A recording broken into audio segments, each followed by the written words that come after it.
I knew from the moment she walked into my father's life that something was wrong. She was too polished, too rehearsed, like she had spent her entire life playing a role. And my father? He fell for it. Or maybe it was the loneliness after my mom passed. Maybe it was the way she made him feel young again. Either way, within a year of meeting her, they were married. By then, I had already moved out and started my own life, but I visited often. And every time I did, I saw it. She was changing him.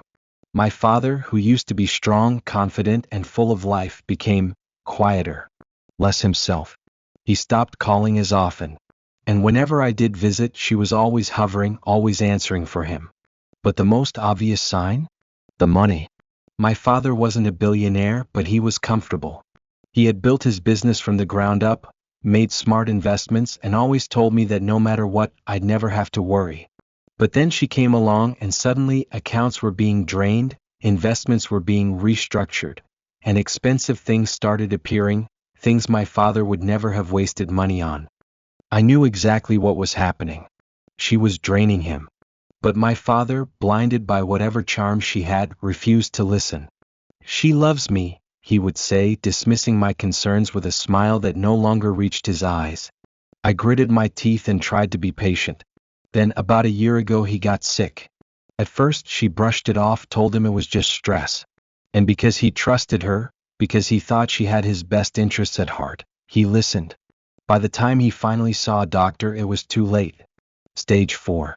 No chance of recovery.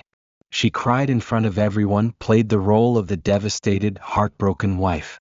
But behind closed doors, she was already making moves, selling off his things, liquidating assets, ensuring that when he was gone, she would have everything. She thought no one was paying attention. I stayed with my father every chance I got in those final months, watching her every move. And one night, when she was out with friends, probably celebrating her soon-to-be windfall, my father pulled me close. His grip was weak, but his voice was clear. Don't let her win. I didn't fully understand what he meant at the time. But when he passed, she wasted no time. She started planning renovations to the house before his body was even cold. She stopped answering my calls, acting like I didn't exist. And when I finally confronted her, she just smiled, that smug, insufferable smirk, and said, "You don't need to worry about anything. Your father took care of everything." I knew what that meant. She thought she was getting everything. Or so she believed. The day of the will reading, she walked in like she already owned the place. She wore a sleek black dress that probably cost more than my rent, and she barely acknowledged me before taking a seat, crossing her legs and waiting. The lawyer shuffled through some papers, cleared his throat, and began. She barely listened, only nodding along as he went through the formalities. Then he reached the part she had been waiting for. And to my wife.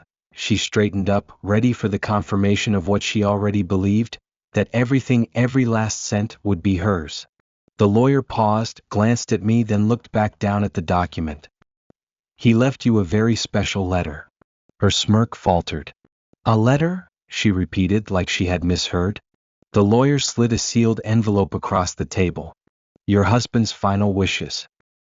He wanted you to read it here in front of witnesses. She hesitated. I could see it in her eyes, the first flicker of uncertainty. Then, forcing a stiff smile, she picked it up and tore it open. And as she read, the color drained from her face. The smirk was gone. Her hands began to tremble. Her jaw clenched, and her eyes darted back and forth over the words as if she was desperately trying to find a loophole, some way out. Finally, she slammed the letter onto the table. This is a joke. The lawyer, ever professional, simply folded his hands. I assure you it is not. I leaned forward, my voice calm but firm. What does it say? For the first time, she wouldn't look at me. Her confidence, her entitlement, was slipping. And in that moment, I knew. My father had played the long game. He had known. And whatever was in that letter, it was going to destroy her. She sat there frozen, gripping the letter like she wanted to tear it apart, but she didn't. She couldn't. Her eyes darted across the words again and again, like she was desperately searching for a way out, some loophole that didn't exist. The confident, smug woman who had walked in like she owned the world? She was gone. In her place was someone who just realized she had lost everything. But I wasn't about to let her off that easy. What does it say? I asked again, this time slower, leaning in. Just enough to make sure she felt every ounce of satisfaction radiating off of me. She didn't answer. She didn't even look at me. Instead, she shoved the letter across the table, like the very sight of it made her sick. The lawyer picked it up, adjusted his glasses, and cleared his throat. And then, in a voice that was too steady, too calm for the absolute destruction he was about to deliver, he began reading. To my beloved wife, the letter started. By now you're sitting in that chair, waiting for what you believe is rightfully yours. You always assumed you had one, that I was too blind to see you for what you really are. But I wasn't blind. I was just patient. She sucked in a sharp breath. The room was dead silent. The lawyer continued, I knew the moment I got sick that you weren't going to take care of me. Not really. I watched you lie to my face, tell me I was fine, tell me I didn't need doctors. I saw you smile when you thought I wasn't looking. You counted down the days, didn't you? You were waiting for me to die so you could take everything, so you could live the life you always wanted, without me. Her face turned red, her lips pressed into a thin, furious line. But she stayed silent. She had no defense. The lawyer didn't stop. But here's the thing, my dear wife, I was never going to let you win. You took my love, my trust, my kindness, and you used it against me. But the one thing you never got was my legacy. Then came the final blow. You get nothing. The words hung in the air like a death sentence. And just like that, her world collapsed. Silence. Thick, suffocating silence. The kind that makes your skin crawl, that stretches on just a second too long, turning unbearable. She just sat there, completely still, staring at the letter like the words might rearrange themselves into something more favorable. But they wouldn't. They never would. Then, without warning, she slammed her hands on the table so hard that even the lawyer flinched. This is illegal, she spat, her voice shaking with barely contained rage. He was sick. He wasn't in his right mind. The lawyer remained perfectly calm, like he had been expecting this exact reaction. Maybe he had. Your husband was of sound mind when he drafted this will, he said smoothly. He had multiple witnesses, it was properly notarized, and every legal precaution was taken. He paused, then added, you can challenge it, of course. But I assure you, you won't win. Her nails dug into the polished wood of the table as she stared him down, breathing hard. Then she turned to me. And I saw it. The shift. The way the rage flickered, dulled, twisted into something else. Calculation. She licked her lips, forced out a bitter chuckle, and leaned back in her chair. Like she had suddenly regained control. All right, she said, exhaling sharply. Fine. You win. You got what you wanted. I frowned. This was too easy. She tilted her head, offering me a tight, knowing smile. But tell me something, do you really think this is the end? That smile sent a chill down my spine. Then she stood, smoothing out the expensive black dress that, in hindsight, had been an extremely premature victory outfit. She walked toward the door, slow, deliberate.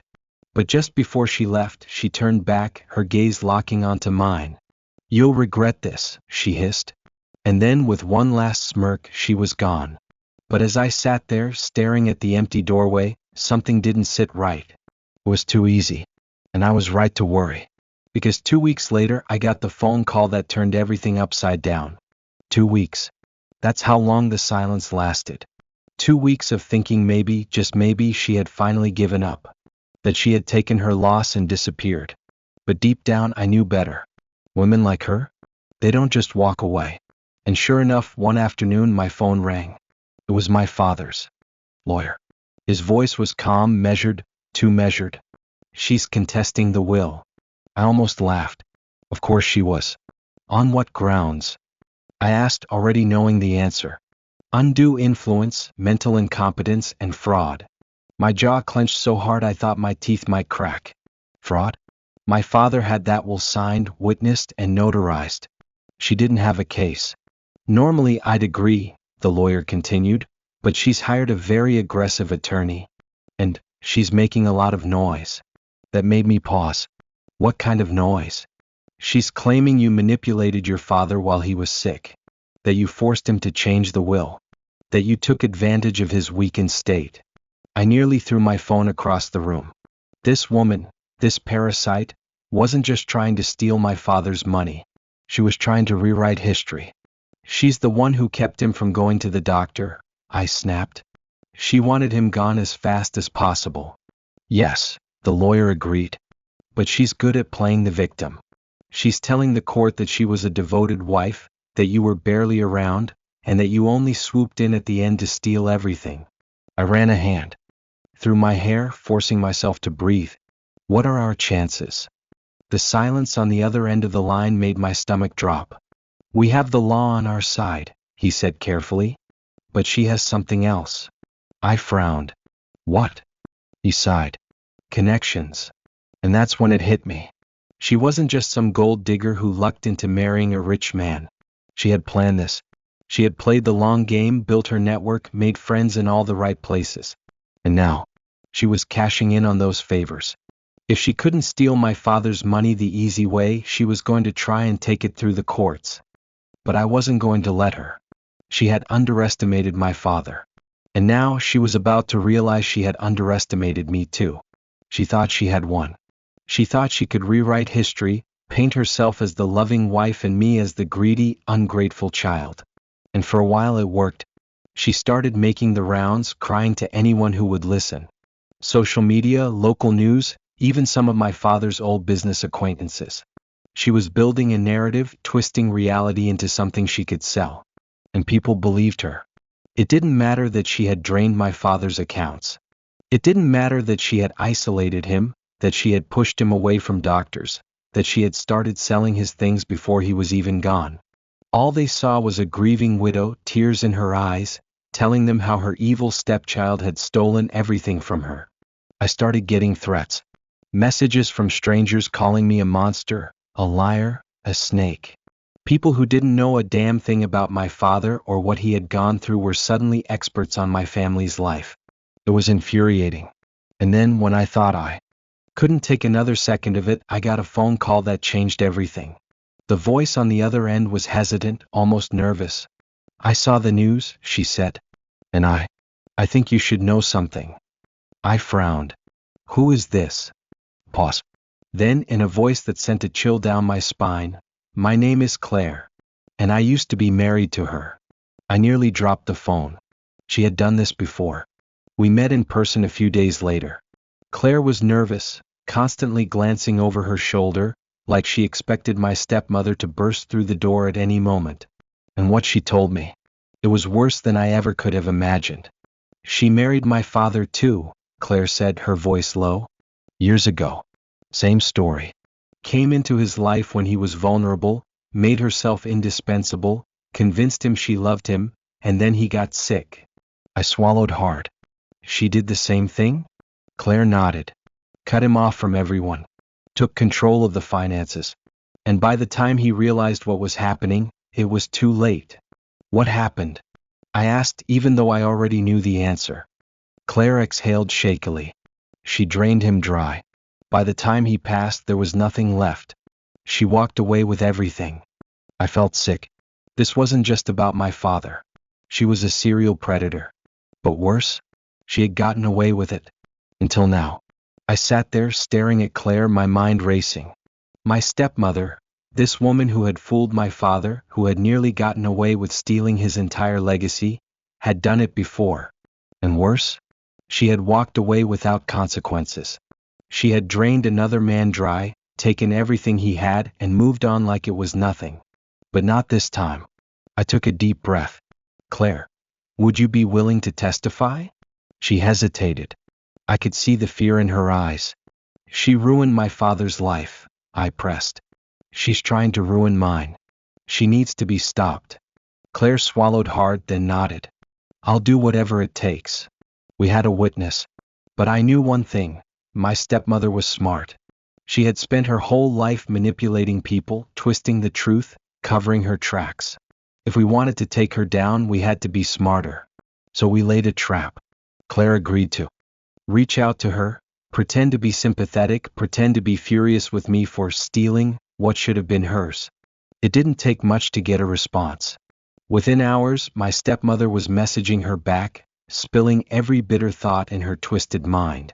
Then, after a few days of back and forth, Claire suggested they meet in person. Just the two of them. No lawyers. No outside interference. And my stepmother? She took the bait. They met in a small cafe tucked away from the public eye. Claire wore a wire. We had one shot at getting this right. And my stepmother, oh, she didn't disappoint. She bragged. She laughed. She mocked my father for thinking he could outsmart her. And then, like she couldn't help herself, she admitted everything. You think this is the first time I've had to deal with an ungrateful brat? She scoffed. Please. They always think they're so clever. But at the end of the day, they don't have the stomach for a real fight. They fold. They always fold. Claire played along. And what if they don't? My stepmother snorted. Then they lose. Because I don't just take what I want. I make sure there's nothing left for them when I'm done. Every word was recorded. And just like that, we had her. We had everything. The recordings, the witness testimony, even bank records showing a pattern of financial abuse that stretched back years. My stepmother thought she was untouchable. She thought she could twist reality to suit her needs, rewrite history, and walk away unscathed like she had done before. But this time, she had no idea what was coming. The day of the court hearing, she walked in like she had already won. Dressed to the nines, head held high, the picture of an elegant widow wronged by a greedy stepchild. She was so confident, so sure of herself, that she barely even looked at me when she took her seat. Almost felt bad for her. Almost. Because she had no clue what was about to happen.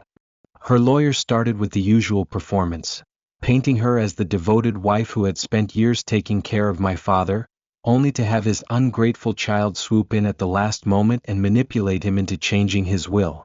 He spoke with passion, with conviction, weaving a tale so convincing that, for a second, I almost believed it myself. And then it was our turn. My lawyer stood up, cleared his throat, and played the recording. It was over in less than 2 minutes. The courtroom fell into complete silence as my stepmother's own words echoed through the speakers. I don't just take what I want. I make sure there's nothing left for them when I'm done. Her face drained of color. I watched as her expression twisted from smug confidence to sheer, unfiltered panic. She shot up from her chair. That's fake. This is illegal. You can't just. The judge raised a hand, silencing her. Mrs. Kensington, please sit down. Her breathing was ragged, her hands clenched so tight her knuckles turned white. And that was just the beginning. Because the moment the recording stopped, Claire stood up. Your Honor, I would like to testify. My stepmother's head snapped toward her so fast I thought she might break her neck. For the next hour, Claire told her story. About how she had been lured into the same trap. How she had watched her father waste away under the care of a woman who smiled to his face but counted down the days behind his back. Then came the financial records. The bank withdrawals, the secret transfers, the proof that she had been funneling money from my father's accounts long before he even got sick. By the time my lawyer finished, there was nothing left to argue. The judge ruled against her. The lawsuit was dismissed. She didn't get a single penny. And then came the real punishment. She was facing criminal charges, fraud, financial abuse, wire fraud, possibly even worse once the investigation into her past fully unfolded. Her lawyer whispered something in her ear, probably urging her to cut her losses and run. But she wasn't listening, because she was too busy staring at me. Her eyes burned with pure hatred, like she had just realized, finally, that she had lost. I smiled. And then I leaned in just enough for her to hear me. Checkmate. And just like that, her world collapsed. She didn't move. She didn't speak. For the first time since I'd known her, she looked completely powerless. That smugness, that air of superiority she always carried? Gone. She was ruined and she knew it. But the best part? This was just the beginning. As soon as the ruling came down, she did what she always did. She tried to control the narrative. She ran straight to the media, playing the role of the wronged widow, claiming the court had been unfair, that I had somehow set her up, that this was a conspiracy against her. It was pathetic. At first, some people bought it. The same ones who had been sending me threats during the lawsuit continued to defend her, calling me greedy and manipulative. But this time, she wasn't the only one with a story to tell. Claire came forward. And she wasn't alone. As the story of the trial spread, more victims started speaking up. An old business partner she had scammed out of thousands. A former friend she had manipulated into lending her money that she never paid back. And then, the final nail in the coffin, another man. Another husband. He came forward with proof that she had pulled the exact same scheme years ago, with another wealthy older man. She had isolated him, drained his accounts, then left him with nothing when he got too sick to fight back. This time people paid attention. Her past was laid bare for the entire world to see, and suddenly the woman who had spent her whole life fooling people, twisting reality, and playing the victim couldn't lie her way out anymore. She tried. She tried. She went on social media, made teary-eyed videos about how she was being attacked by cruel people who didn't understand the truth. She blamed me, Claire, the courts, the corrupt system, everyone but herself. But the difference now? Nobody believed her. Her comments were flooded with people calling her out, digging up her past, sharing screenshots, exposing her for the fraud she really was. Every single lie she had ever told was being unraveled in real time. And I just sat back and watched. She had spent years making my father feel like he was losing control of his own life. Now, she was the one losing control. And I wasn't done yet. She thought she had allies. She thought there were still people out there who would defend her, people who would stand by her side as she played the victim. But the thing about people like her? They don't have real friends. They only have people they use. And the moment they're no longer useful, they're discarded. And now, she was the one being discarded. Her expensive lawyer, the one who had promised to destroy me in court? He dropped her as a client. Turns out, he wasn't too happy about being blindsided by the evidence we had. And even worse, she never fully paid him. Her rich socialite friends? The ones she used to brag about, the ones she went on luxury vacations with while my father was dying? They vanished. She tried reaching out to them, texting, calling, begging for help. And I know this because one of them, someone who had once been close to her, leaked everything. Screenshots, voicemails, desperate messages where she tried to spin the situation, tried to make it seem like she was still in control. But she wasn't. Nobody wanted to be associated with her. Not after what came next. Because as the criminal investigation into her finances unfolded, they started finding more and more. Not just what she did to my father. Not just the husband before him. More. The bank transfers. The hidden offshore accounts. The debt she left behind when she drained people dry and moved on. For years she had been living a lie, wearing designer clothes, driving luxury cars, flashing money like it would never run out. But it was never hers to begin with. And now, everything was gone. The government seized her assets. Everything she bought with my father's money? Confiscated. Her accounts? Frozen. The friends she used to run to when she needed a favor? Nowhere to be found. She tried to sell her jewelry, but nobody wanted to buy from her. She tried to start over, but her name was now infamous. And then, when she had nowhere else to turn, when she was completely and utterly alone, she came to me. I was at home when I got the call. At first, I didn't recognize the number. It was an unknown caller, and normally I wouldn't have answered. But something in my gut told me to pick up. And when I did, I almost laughed. Hello? Her voice was barely above a whisper, hoarse like she had been crying. I leaned back in my chair, smirking. Well, look who it is. She hesitated, like she was trying to gauge how much of my time she was worth. I just wanted to talk. Oh, you mean like how you talked to every reporter who would listen? How you tried to convince the world that I was some evil stepchild who stole what was rightfully yours? I let the words sink in. Why would I want to talk to you now? She exhaled shakily, and I could hear the desperation in it. She started, then stopped. A long pause. Then, in a voice that was nothing like the woman who once smirked in my face and told me I would regret everything, she finally said, I need help. I didn't answer. I just let the silence drag out. She cracked first. I have nothing, she continued, her voice shaking. They took everything. My accounts are frozen, my home is gone, and my lawyer won't even return my calls. Her lawyer? The one she had spent hundreds of thousands of dollars on just to try and ruin me? Oh, that was delicious. Sounds like a you problem, I said flatly. I could hear her breathing quickening. I could tell she was holding back tears. And for a second she probably thought I might actually feel bad for her. I didn't. Please, she said, and that's when I knew. She was begging. The same woman who once took everything from my father. The same woman who treated me like I was nothing. The same woman who laughed in my face the day we read the will. Now, she had nothing. And she wanted me to save her. Why would I help you? I asked, genuinely curious what excuse she would come up with. Because I have nowhere else to go, she whispered. You're all I have left. I let out a short, humorless laugh. That's funny. Because when my father was sick, you made sure I felt like I had no one. When you thought you were getting everything, you cut me out without a second thought. And now, because the whole world has turned its back on you, you think I'll be different. Silence. She choked on the words. I just need somewhere to stay. Just for a little while. Until I get back on my feet. Oh, that was rich. You mean like how you planned renovations on my father's house before his body was even cold? Or how you were already liquidating his assets while he was still breathing? I shook my head even though she couldn't see me. No. Whatever happens to you now, you earned it. Her breath hitched, and for a second I thought she might start screaming. But she didn't. She knew. She had lost. Completely. I hope it was worth it, I said simply.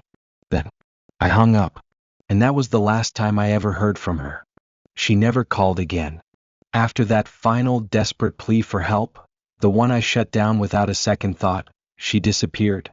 Not in the way she wanted, though. She didn't vanish into some glamorous new life, moving on like she had with every other man she'd scammed before. No, this time, she had nowhere left to go. Her name was ruined.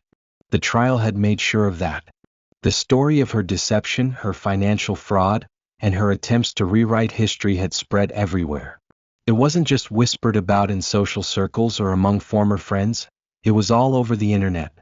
And once the internet gets a hold of something like that, there's no coming back from it. She tried, of course. She made new accounts, tried to rebrand herself as a misunderstood victim of a corrupt legal system. She tried to sell some sob story about how she had been wronged, about how I had stolen everything from her, about how she was just trying to survive. But the thing about scammers? Once they get exposed, no one trusts them again. And no one did. Her accounts got flooded with people calling her out, digging up her past, demanding to know why she had done what she did. People recognized her. Employers wouldn't hire her. Even the few acquaintances she had left refused to be seen with her. At first, she tried to keep up the act. She moved into a cheap rental apartment, still pretending she had control. She convinced herself she could start over, that she could rebuild. But the problem was, she was broke. The government had seized all the money she stole, everything she had ever taken from my father, from her past victims, from anyone stupid enough to trust her. Her jewelry? Gone. Her designer bags? Sold off to cover debts. Her luxury car? Repossessed. She had spent so long living like she was invincible, spending money like it would never run out. But it did. And when it did, she completely fell apart.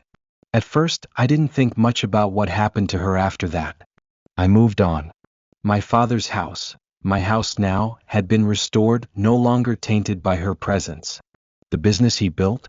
Still running strong. His legacy? Safe. For the first time since his passing, I felt at peace. And then, 6 months later, I got another call. This time, it wasn't from her. It was from my cousin. Dude, you're not gonna believe this, he said, barely holding in his laughter. And when he told me, I nearly dropped my phone. She had applied to rent a house in my town. And guess which house she unknowingly applied for? Mine. At first, I thought it was some kind of joke. That there was no way she could be that clueless. But then I saw the rental application with my own eyes. She had no idea I still owned it. She was just desperate, looking for anything cheap, grasping at whatever was left of her dignity. And when my uncle, who now handled the rental property, saw her name on the application, he nearly died laughing. "She actually thinks we'd rent to her?" he said between wheezes. "After everything? I wasn't going to just ignore this. No, this was an opportunity. So we decided to have a little fun." My uncle called her, pretending to be just another landlord reviewing applications. "Hi, Denise," he said in his most professional voice. "We're considering your application, but we do have a few questions. Can you explain your rental history?" Denise, completely unaware, lied through her teeth. "Oh, I've always been a responsible tenant," she said. "I pay on time, I keep things clean. I'm just looking for a fresh start." My uncle played along. "That's good to hear," he said. "Now, this property has a lot of family history. How do you feel about respecting a home that's meant to honor someone's memory?" There was a pause. Then quickly, too quickly, she answered, "Oh, of course. I'd be honored to live there." My uncle smirked. "Great," he said, his voice turning ice cold. "Because this house, it belonged to my father." "Your father?" Silence. Then a weak, stunned, "Wait, what?" My uncle dropped the act. "Denise," he said, his voice flat. "You tried to steal this house. You forged a will. You stole from Dad. And now you actually think we'd let you live here?" She started stammering, trying to come up with some excuse. But my uncle didn't give her the chance. "This call is over," he said. "Find somewhere else." And then he hung up on her. After that, she never found a stable home again. She bounced around, living in crappy motels, couch surfing with whatever old friends she could find. But people caught on fast. She was a user, a liar, a thief, and she had burned every last bridge she had left. Eventually, she left town for good. We never heard from her again. Meanwhile, Grandpa's house, my father's house, my house, was still in the family, still standing strong, still a reminder of the man who built a life for us. And Denise? She was nothing more than a bad memory. She thought she could steal her way into a better life. But in the end, she lost everything. And the best part? She had to watch us win.